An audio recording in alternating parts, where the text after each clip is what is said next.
Hey film fans, welcome to Cinepro.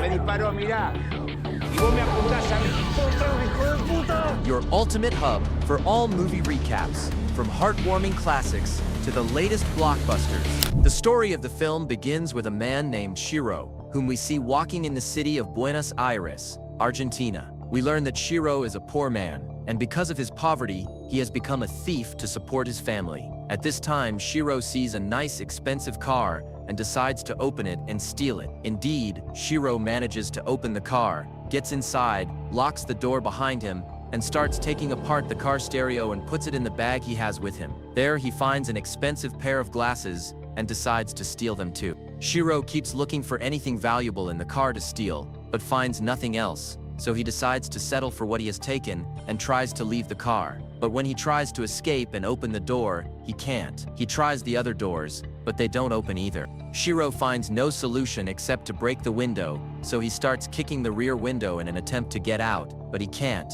and fails to break it. Then he decides to remove the inner part of the door and tries to open it, but in the process, he injures his hand badly and it keeps bleeding. Despite what happened to him, Shiro doesn't give up. He pulls out his gun and shoots at the front window, but because of the strength and durability of the glass, the bullet bounces back and hits his leg. Shiro screams in pain, takes off his t-shirt, and ties it around his leg to stop the bleeding. All the while, he tries to hide from anyone on the street so that no one sees him, but after the gunshot, he keeps screaming for someone to come and help him. At this moment, a girl comes to the car and uses its window as a mirror to fix her makeup. Shiro keeps shouting at her and tries to get her attention, but unfortunately, she neither hears nor sees him, so she leaves. We learn that the car's glass is one-way and soundproof from the outside. Shiro takes out his phone and tries to call his wife, but unfortunately, the phone dies because the battery runs out. He remains in this situation until night falls, and he falls asleep. The next day, Shiro wakes up very thirsty. He takes out his water bottle and finds it empty. Out of desperation,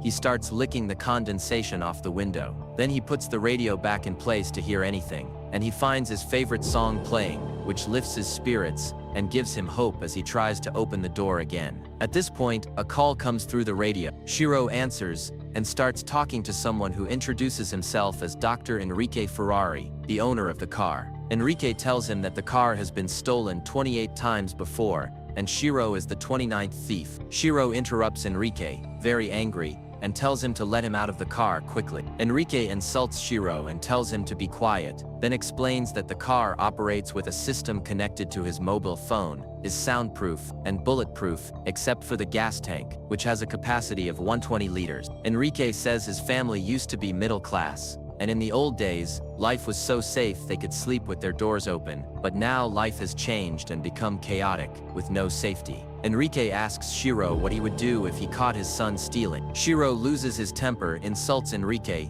and threatens to go after him and his family if he gets out of the car, but Enrique ends the call. Suddenly, the car's air conditioning turns on, making the temperature very cold. Shiro tries to stop the air conditioning but can't, and he gets very cold. He takes the t-shirt he used to tie his wound and wears it again, then uses a piece of cloth from his pants to stop the bleeding. Shiro falls asleep in the car, freezing. After an hour, Enrique turns off the air conditioning and calls Shiro again, repeating the question about what he would do if he saw his son stealing. Shiro answers that he would turn his son in to the police. Enrique tells him he should be a role model for his son. Shiro starts begging, promising never to do it again, and that he has learned from his mistake. Enrique tells Shiro about his life, and says that last December, 2 people broke into his daughter's house while she was parking her car. But he had taught her how to act in such situations, telling her not to look the thieves in the eye and to always have money to give them for her safety. He says even that wasn't enough for the thieves,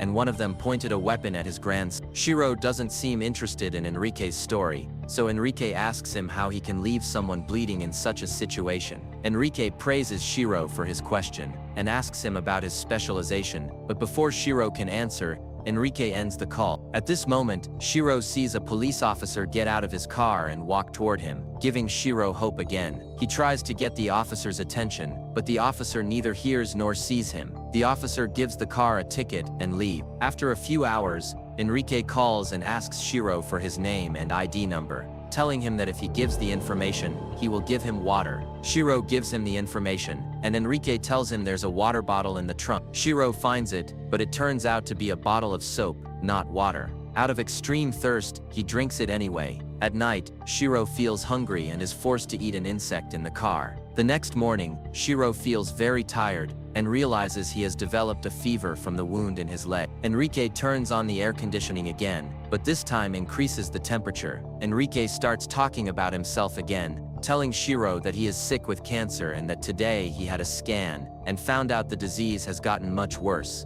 and he only has a year to live. Shiro gets exhausted and sweats from the heat. After a while, Shiro finds the car's manual and tries to find something useful, but after many attempts, he finds nothing to help him escape. At one point, someone tries to open the car. Shiro's hope returns, but unfortunately, people catch the thief and quickly call the police to arrest him. At night, Shiro reflects and talks to himself, saying that life is unbalanced because a small percentage of people are rich, while the majority suffer from hunger and poverty. If the government redistributed wealth equally, there would be no poverty, and everyone would be happy. The next morning, Enrique tells Shiro that he is reading the newspaper and is in a good mood. Shiro searches the car and finds a piece of chocolate under the brake, which he eats. He then spends hours watching people on the street, memorizing their schedules. After a few minutes, Shiro manages to break the door and make a very small hole, through which he tries to call for help, but it is too small and no one hears him. At this moment, Enrique calls him and says he was able to find Shiro's family through his ID number.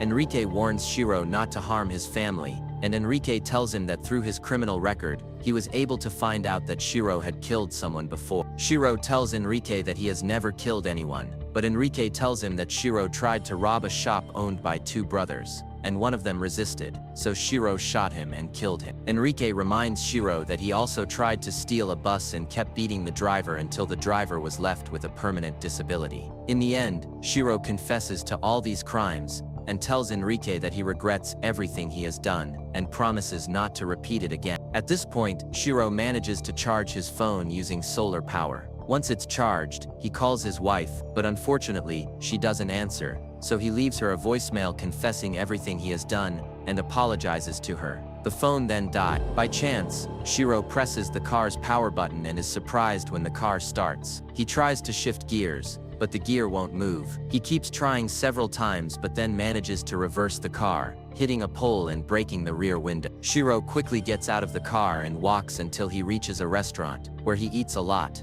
While he's eating, the restaurant manager arrives and asks him to pay the bill, but Shiro gets very angry, suddenly pulls out a gun, shoots the manager, and kills him. Then he wakes up and realizes it was all just a dream, and that he is still in the car. At this moment, Enrique calls Shiro. Shiro begs Enrique to let him out, so he can see his son, but Enrique refuses to let him go. Shiro tells Enrique that if he doesn't let him out, he'll kill himself, but Enrique doesn't care and doesn't respond. Shiro puts the gun in his mouth to commit suicide, but the gun jams and doesn't fire. Enrique laughs at Shiro, saying that he even failed at killing himself. Enrique then asks Shiro to look ahead. Shiro looked and he is surprised to find Enrique in front the car, and says that he left the hospital to say hi to him. Then he opens the car door and sits next to him and checks on his wound. At that moment, Enrique receives a call and becomes distracted. Shiro tries to shoot Enrique, but the bullet misses. Shiro opens the door and quickly escapes from the car,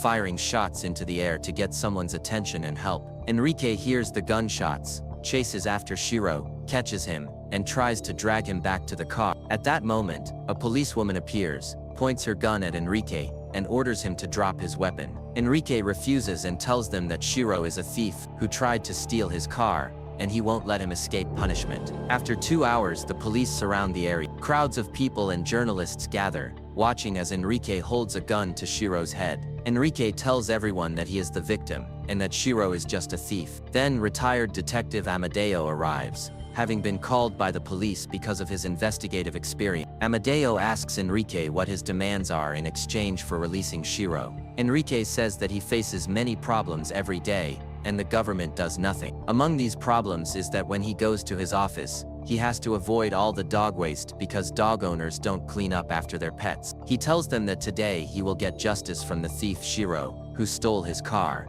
and that because of the government, theft has become widespread in the neighborhood. At this point, Everyone sympathizes with Enrique and starts chanting his name. Amadeo tells Enrique that if he kills Shiro, nothing will change, and Enrique will be the only one punished for Shiro's death. He advises Enrique to let Shiro go, as it will be a lesson for him and he won't repeat his actions. Enrique is convinced by Amadeo's words and lets Shiro go. The police then arrest Shiro. Afterwards, Amadeo asks Enrique to drop his weapon and surrender, but Enrique gets in the car and puts his phone on top of it. Amadeo realizes that the phone has a timer, indicating a countdown to an explosion that will happen in the car. He quickly orders everyone to move away. Everyone clears the area, and suddenly the car explodes with Enrique inside, killing him. Everyone starts crying and gets very upset because Enrique died. It is revealed that Enrique was one of the people harmed by the government's treatment of the people, and that he was fighting the government because of its mistreatment of the public. Everyone agrees with him because of the painful reality that the poor are living through, and poverty has forced people into theft and crime just to survive and provide for their family. If you liked today's video, don't forget to like, subscribe to the channel, and activate the bell to receive all new updates. See you in the next video.